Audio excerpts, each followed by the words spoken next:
Alex Warren stared at the holographic projection, unable to believe what he was seeing. The Krex-Vor ship hung ominously in orbit, its angular black form blocking out the stars. Earth's diplomatic channel had been open for 3 days with no response, until now.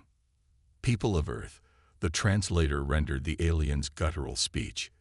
"Your species has been classified as combat ineffective and evolutionarily timid. Your refusal to engage in traditional honor challenges proves your cowardice. You have 30 rotations to surrender your world or face extinction." In the emergency United Earth Council meeting, representatives argued fiercely. The militaristic Galactic Confederation, which Earth had declined to join, now refused to intervene. "They respect only those who fight their own battles," said Admiral Kate Wilson, sliding a datapad across the table. "Our fleet is outnumbered 10 to 1. Alex, Earth's chief tenopsychologist, cleared his throat. "The Krex-Vor misunderstand us fundamentally. They evolved from apex predators who display aggression openly. Humans evolved as social prey animals who survive through cooperation and strategic retreat. They see our diplomatic attempts as weakness." "So what do you suggest?" asked President Liam Foster. "We give them exactly what they don't expect," Alex replied. The council chamber erupted in heated debate. Some wanted immediate military response despite the odds. Others suggested evacuation of critical personnel to off-world colonies. A few even proposed surrender. Alex waited for the shouting to subside. The Krex-Vor psychology is binary, predator or prey. They literally cannot comprehend our adaptive approach to conflict. Their entire society is built around displays of dominance. "Get to the point, Warren," General Harris growled. "We need to show them true human courage," Alex said. "Not their definition of it. Ours." He tapped his tablet, displaying images of Earth's history. "Throughout our evolution, humans have feared everything. We weren't the strongest, fastest, or most naturally armed species, yet we survived because we understood fear and worked around it." Admiral Wilson leaned forward. "You want to scare them." "No," Alex said. "I want to show them what they've never seen before. Beings who feel terror but act anyway. The Krex-Vor have no fear response. They see our caution as weakness because they don't understand it's actually our strength." President Foster rubbed his temples. "What exactly are you proposing?" "A small team. Volunteers. We infiltrate their command ship and deploy a special program into their perception systems. It will translate human emotional responses accurately for the first time." "That's suicide," someone muttered. "Probably," Alex agreed. "But if we succeed, the Krex-Vor will finally understand what human courage actually is. They'll see that facing them despite our fear makes us stronger than they could imagine." The room fell silent. "How many people would you need?" the president finally asked. "Not many, just the right ones. People who understand fear intimately and have learned to function despite it." General Harris scoffed. "And where do we find these paragons of courage?" Alex's expression remained calm. "We don't need fearless warriors. We need humans who are terrified but will go anyway. That's the point." President Foster studied Alex's face.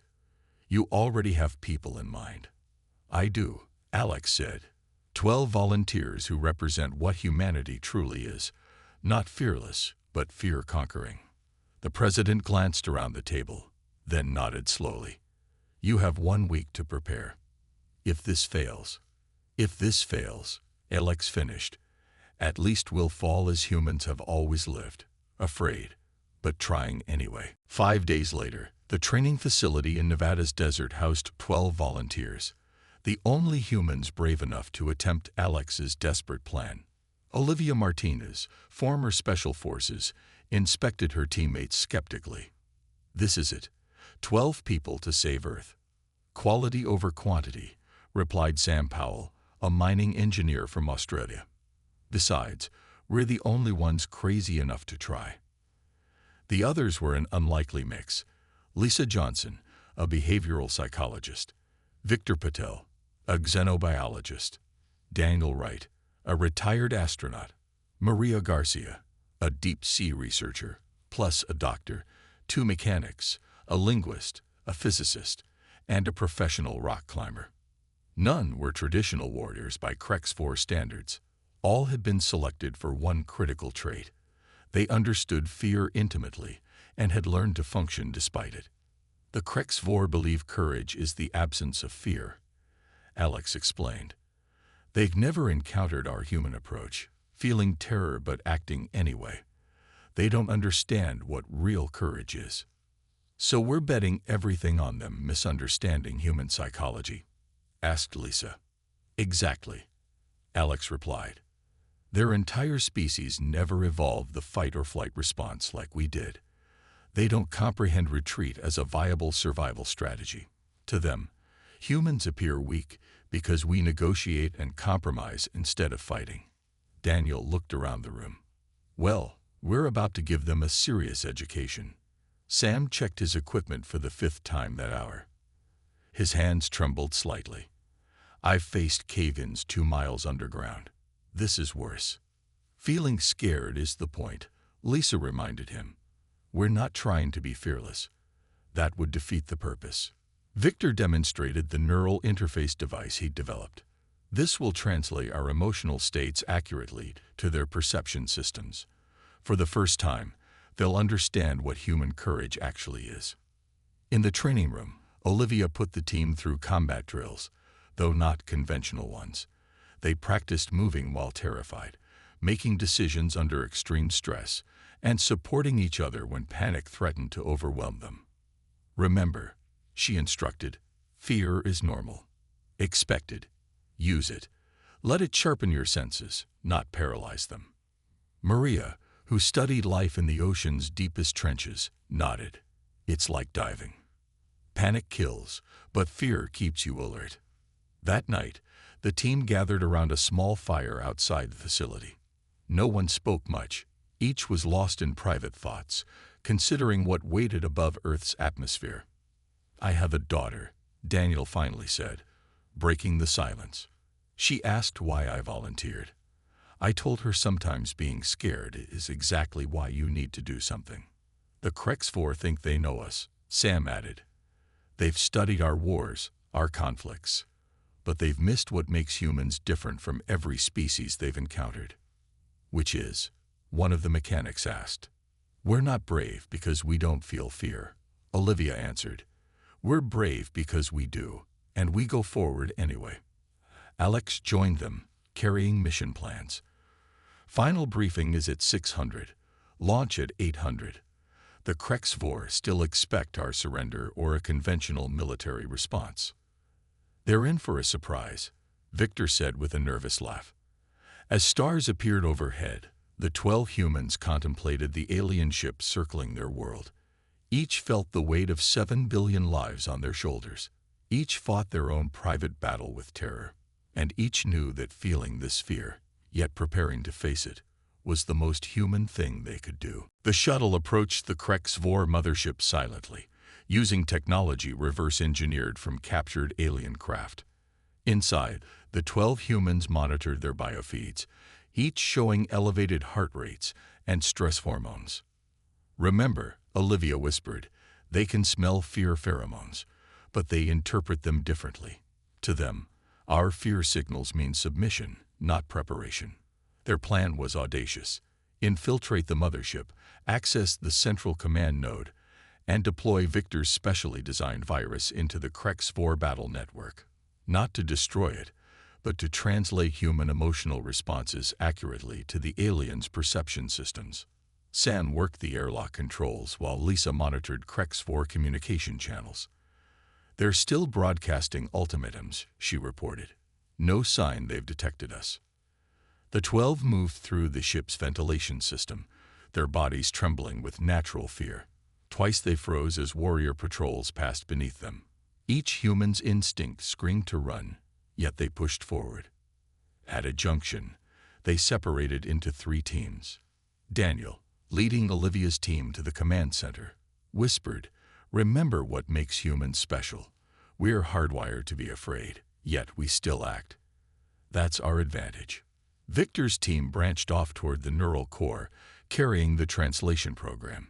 Sam led the third team toward engineering as a backup plan. Each group moved with deliberate care, fighting their racing hearts and sweaty palms. Movement ahead, Maria warned through the comlink. 3 warriors. The humans pressed against the walls as massive Krexvor soldiers stalked past below. One alien paused, raising its head to sniff the air. "It smells our fear," Daniel whispered. The warrior clicked its mandibles, a sound their translators rendered as amusement. It moved on, believing it had merely detected the scent of some inferior crew member. In the central access corridor, Victor's team encountered their first real obstacle, a security door requiring Krexvor authorization. "I can bypass it," one of the mechanics said, but not quickly. While she worked, the others kept watch. Sam's voice came through the comm. "Status update. We're in position at engineering." "Almost through security," Victor replied. "Daniel, we've reached the outer command deck, waiting for your signal tow." A sudden alarm blared through the ship. Red lights flashed in the corridors. "They've detected us," Olivia hissed. "No," Lisa said, checking her scanner. "It's not about us. They're preparing for battle. Earth forces must have launched an attack." This wasn't part of the plan. The Earth governments had agreed to wait for the infiltration team's signal. "Someone jumped the gun," Daniel said grimly. "We need to move faster." Victor's team finally breached the security door, slipping into the neural core, a massive chamber filled with pulsing organic mechanical interfaces. "This is it," Victor said, preparing the translation program. "Once this uploads, they'll finally understand us."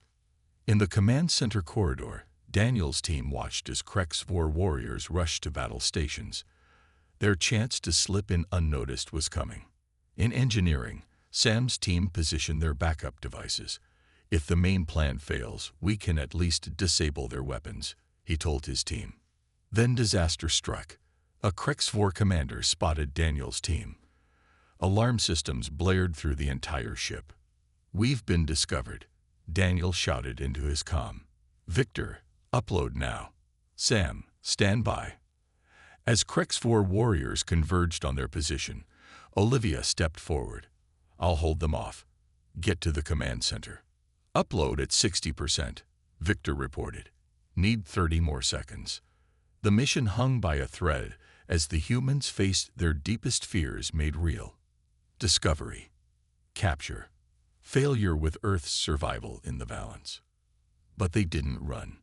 Despite their terror, not one human retreated. The Krexvor commander, Drakath, towered over the captured humans in the detention chamber. His chitinous exoskeleton gleamed under the harsh lights, mandibles clicking in what the humans recognized as amusement. "Pathetic creatures," the translation device rendered. "You send 12 trembling specimens rather than warriors. This confirms our assessment." Maria stepped forward despite her terror. "We came to help you understand something about humans." Drakath's compound eyes shifted. What knowledge could prey offer predators? "The truth about courage," she replied. "Your species evolved without fear. Ours evolved with it as a constant companion." Victor activated a small device that released human stress pheromones into the air. The Krexvor guards instinctively moved back, interpreting the chemical signals as submission displays. "You smell our fear and think us weak," Lisa explained. "But our entire evolutionary history is overcoming that fear. We don't lack fear. We transcend it." Drakath scoffed. "Words of cowards. If you possessed courage, you would challenge me directly." "Challenge accepted," Sam replied, stepping forward. "But not how you expect." The detention chamber fell silent as Sam faced the massive alien commander. Drakath stood nearly 9 feet tall, his armored body built for combat. "Explain this challenge, human," Drakath demanded. "Your species values direct confrontation," Sam said, his voice steady despite his racing heart. "So let's have one, but not with weapons or fists."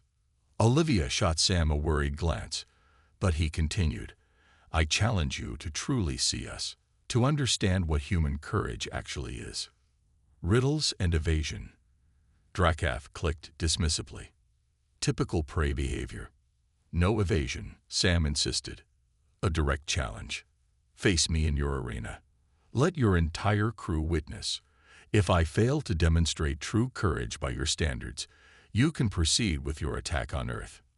The other humans looked at Sam with mixtures of horror and admiration. This wasn't part of the plan.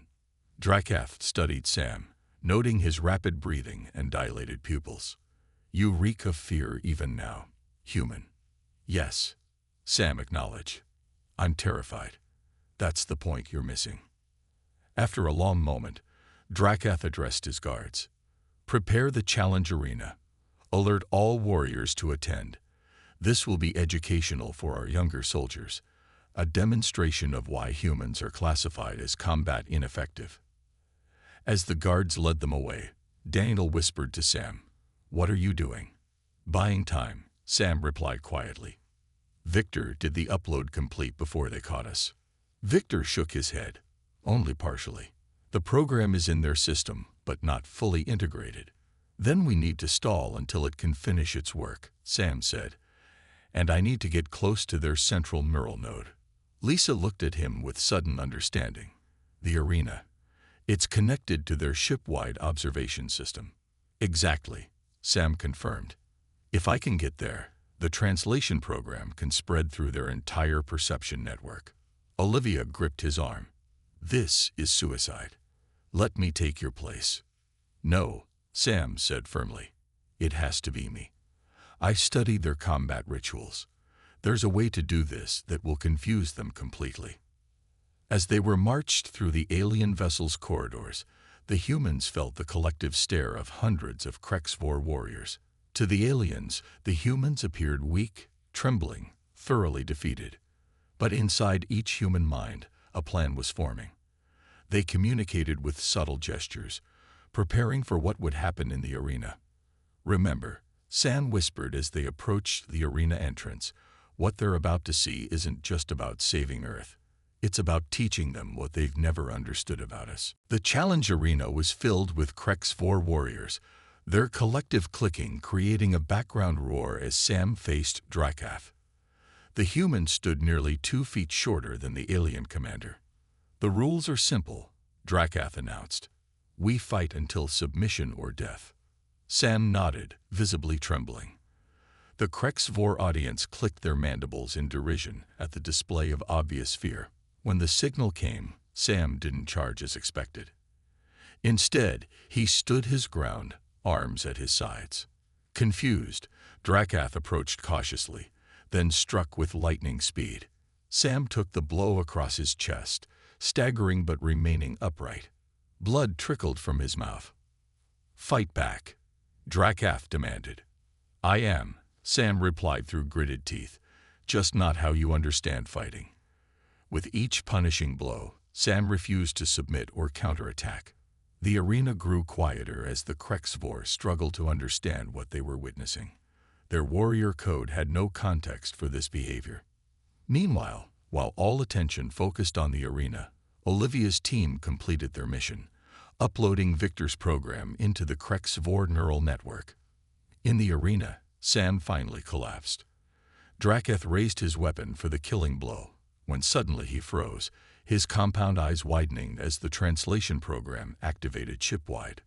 For the first time, the Krexvor could truly perceive human courage.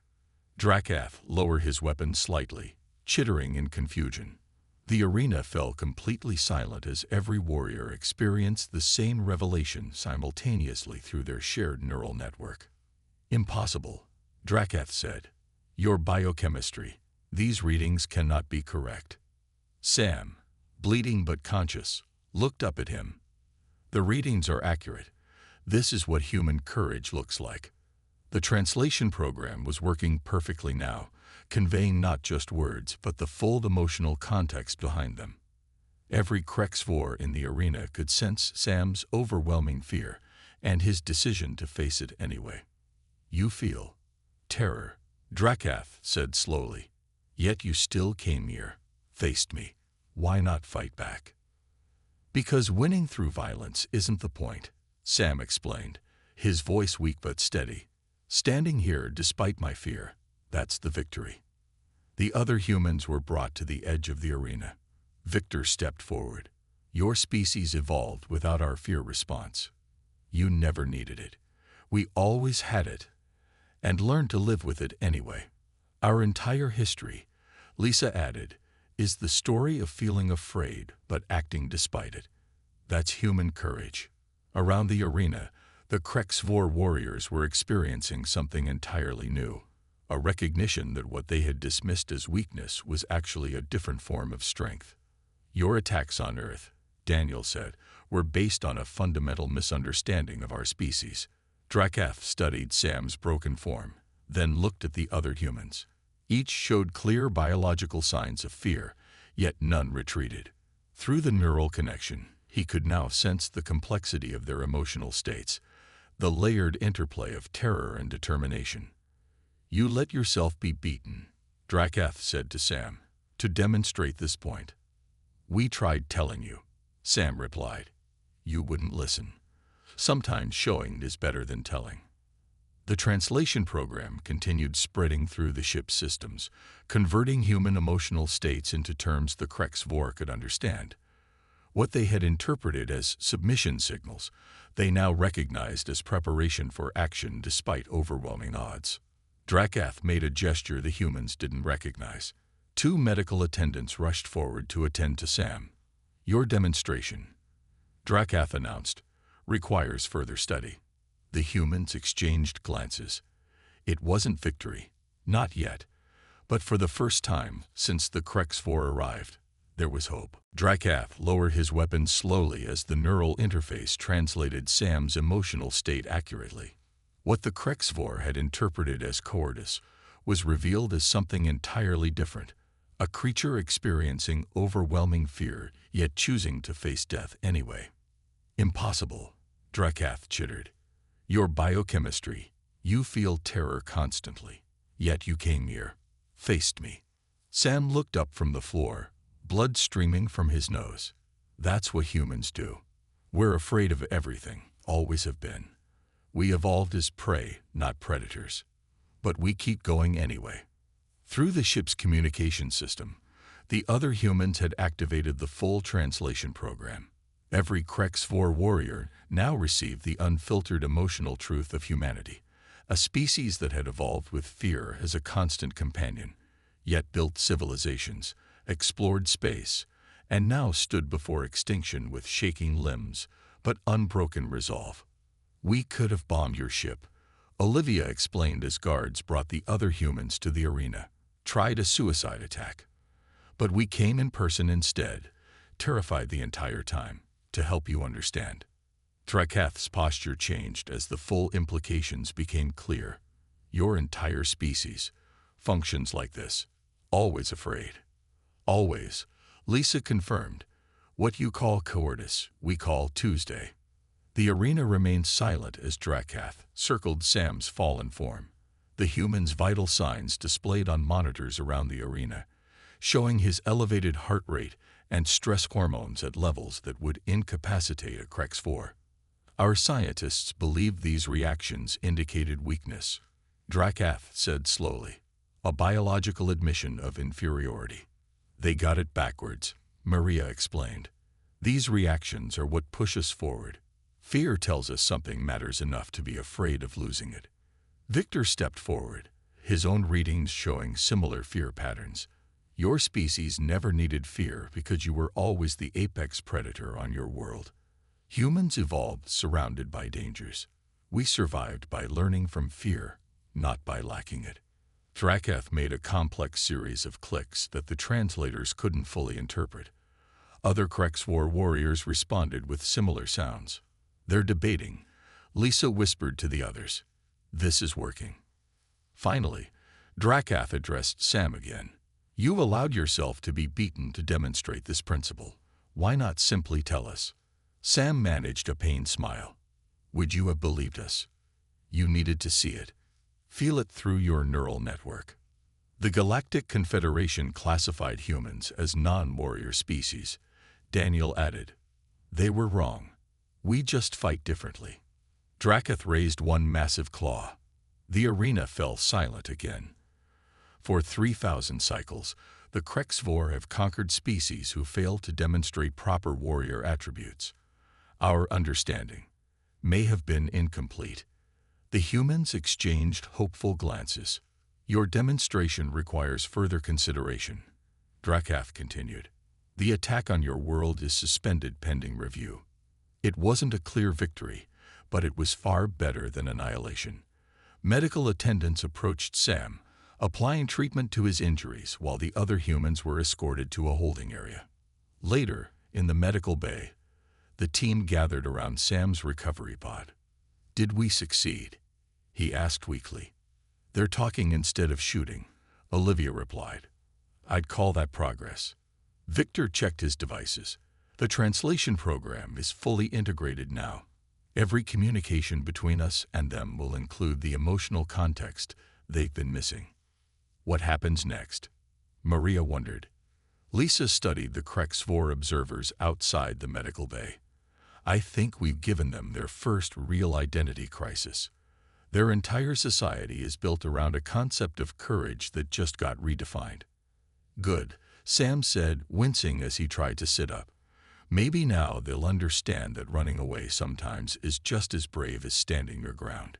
The humans fell silent, watching the Krexvor warriors outside the window. For the first time, the aliens were seeing humans not as they wished them to be, but as they truly were, afraid, imperfect, and unfathomably brave precisely because of it. 1 month later, Alex stood on the observation deck of Earth's orbital station, watching the departure of the Krexvor mothership. Beside him, Drakath's massive form seemed less intimidating than before. Your species has given mine much to consider, the alien commander said. We evolved without your fear response. It made us strong in battle, but limited our understanding. And your perspective has taught us too, Alex replied. Sometimes humanity hides behind diplomacy when direct action is needed. The Krexvor ship would return to its civilization with a radical new message, that courage came in many forms, and the strangest might be the human version. Feeling terror yet acting anyway. As Earth celebrated its unexpected salvation, the 12 volunteers were hailed as heroes, though they all insisted they were just ordinary humans who'd done what humans always do, face overwhelming fear and take one step forward anyway. In the medical center below, Sam was finally recovering from his injuries. The other team members visited daily, bringing news of the rapidly changing relationship between humans and Krexvor. They've withdrawn all their battle fleets from our solar system, Olivia reported. The Galactic Confederation is in an uproar about it. Sam smiled weakly. Good. Let them be confused for a change. Maria placed a data tablet beside his bed. The Krexvor have sent us their historical records. They want us to understand them as they now understand us. Fair exchange, Sam replied. What have we learned? They've never retreated from a fight in their entire evolutionary history. Lisa explained, not because they're brave, but because they physically can't feel fear. They literally couldn't understand why anyone would back down. Victor added, their word for courage actually translates closer to absence of hesitation. They had no concept for our kind of bravery, acting despite fear. What happens now? Sam asked. Daniel grinned.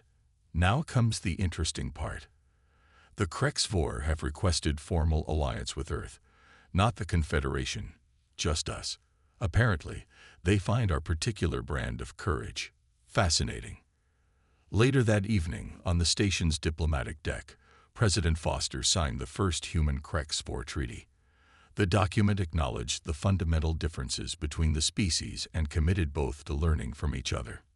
In recognizing the unique nature of human courage, Drakath announced to the assembled diplomats, the Krexvor Imperium names Earth a protected world and humans as honored allies.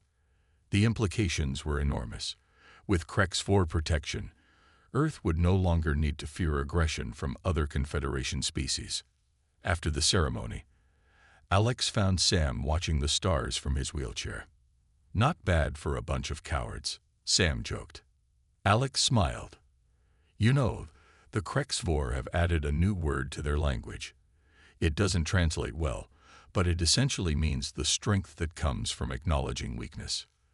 They named it after us. In a way, Alex confirmed. They call it the human path. As news spread throughout the galaxy, other species began to reconsider their assessment of humanity. The quiet, diplomatic race they had dismissed as non-warriors had somehow turned the most feared predator species in known space into allies. The funniest part, Lisa told the team during their final debriefing, is that the Confederation still doesn't understand what happened. They keep asking how we defeated the Krexvor. We didn't defeat them, Maria said. We educated them. 1 year later, the first human delegation prepared to visit the Krexvor homeworld. Sam, fully recovered, would lead the mission. As their ship prepared for departure, he addressed his team. Remember, we're not going as warriors or diplomats. We're going as teachers and students both. And yes, it's still okay to be scared. In the years that followed, the Galactic Confederation would learn a valuable lesson about judging species by their own standards.